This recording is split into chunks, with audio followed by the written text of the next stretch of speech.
Bismillahirrahmanirrahim. Assalamualaikum warahmatullahi wabarakatuh. Kembali lagi bersama saya Opik Al-Washim dalam kisah dan dakwah. Ya ikhwani, pada kali ini saya akan menyampaikan satu kisah yang luar biasa yang bisa kita ambil hikmah di dalamnya untuk memotivasi diri kita menjadi lebih baik. Cerita ini pada masa salaf soleh. Diceritakan ada seorang laki-laki yang hobinya itu selalu berbuat dosa. Setiap hari pasti ada dosa yang dia lakukan. Bahkan kalau dia tidak melakukan perbuatan yang menimbulkan atau berakibat dosa, susah hidupnya, gelisah. Maka dia harus selalu melakukan perbuatan buruk. Nah, akhirnya dia bosan. Kemudian mau meminta nasihat. Maka pemuda tadi ini mendatangi Imam Ali bin Husain radhiyallahu anhu. Pemuda tadi ketika berjumpa dengan Imam Ali kemudian menyampaikan, "Wahai Imam, aku adalah orang yang selalu berbuat dosa. Bahkan setiap hari aku harus berbuat dosa. Kalau tidak berbuat dosa, maka hatiku sangat gelisah.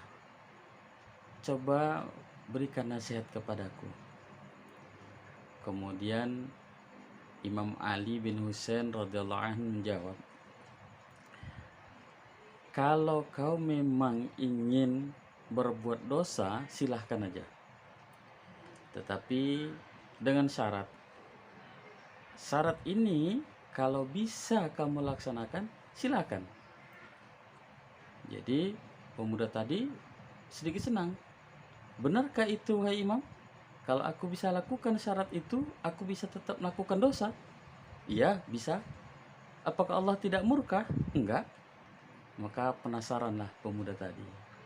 Kemudian tanya, "Wahai Imam, apa syaratnya?"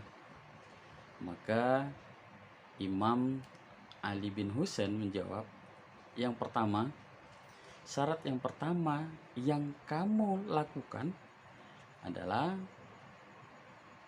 kamu jangan mencari rezeki dari Allah. Kalau bisa kamu lakukan, silahkan kamu lakukan dosa sesuka hatimu."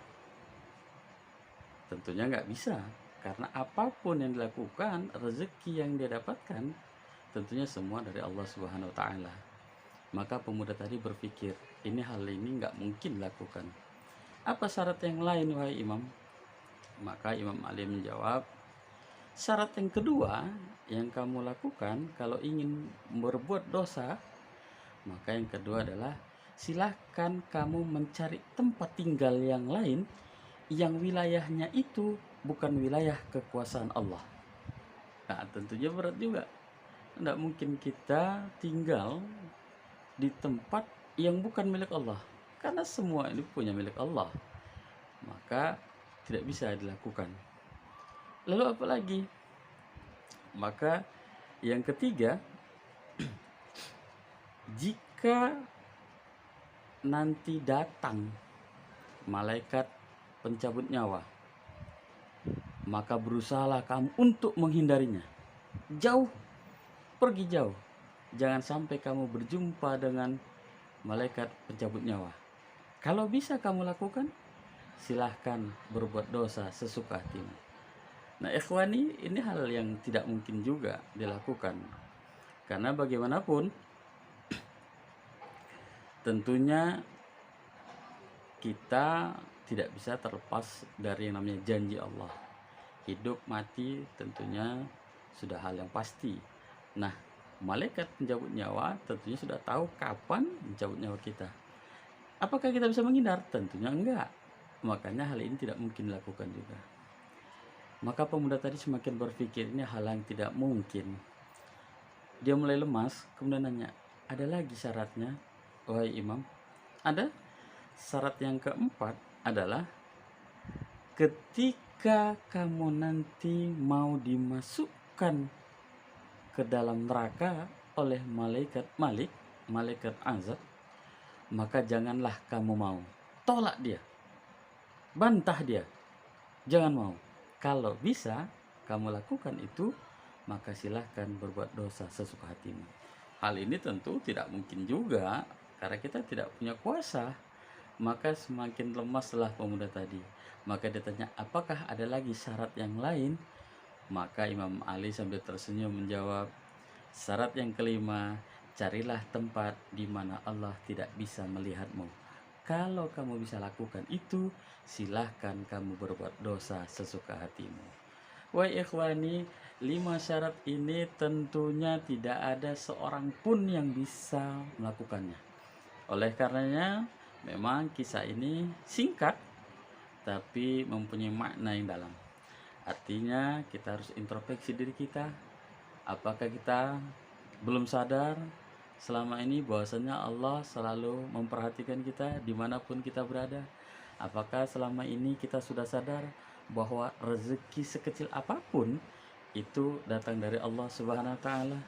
Apakah kita selama ini sadar bahwa dimanapun kita berada, kita masih berada dalam wilayah Allah Subhanahu wa Ta'ala?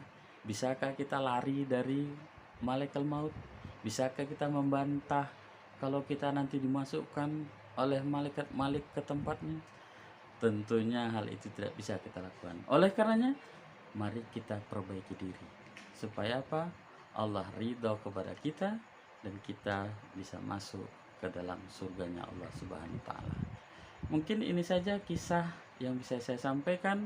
Insya Allah lain kali akan ada kisah-kisah menarik lainnya yang tentunya bisa memotivasi kita untuk menjadi lebih baik lagi. Assalamualaikum warahmatullahi wabarakatuh.